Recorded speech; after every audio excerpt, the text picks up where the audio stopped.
together at one summer's end. That beautiful, mild woman, your close friend, and you and I, and talked of poetry. I said a line will take us hours, maybe.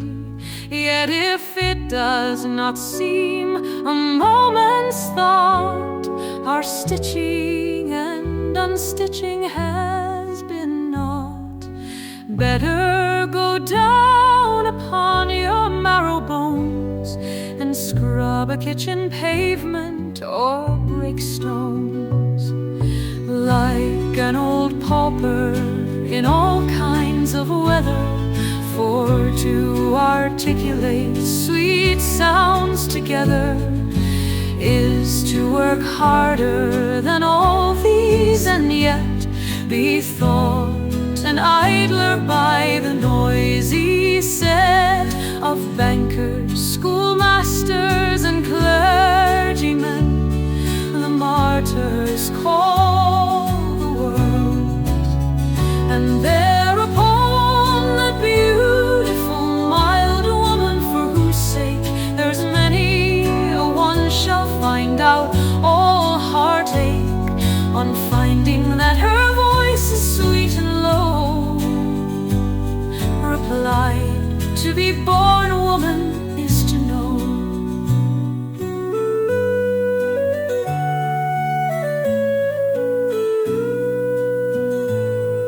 Although they do not talk of it at school, that we must labor to be beautiful, I said, it's certain there is no fine thing since Adam's fall but needs much laboring. There have been lovers who thought love should be so much compounded of high courtesy that they would sigh and quote with learned looks precedents out of beautiful old books. Yet now it seems an idle trade enough. We sat, grown quiet, at the name of love.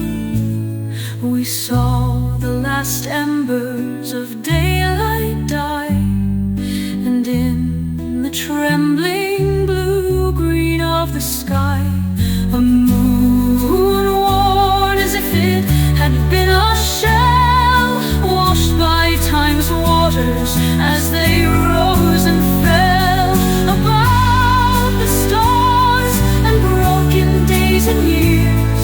I had a thought for no one's but your ears, that you were beautiful, and that I strove to love you in the old highway of love, that it had all seemed happy, and yet we'd grown as weary-hearted as that hollow moon.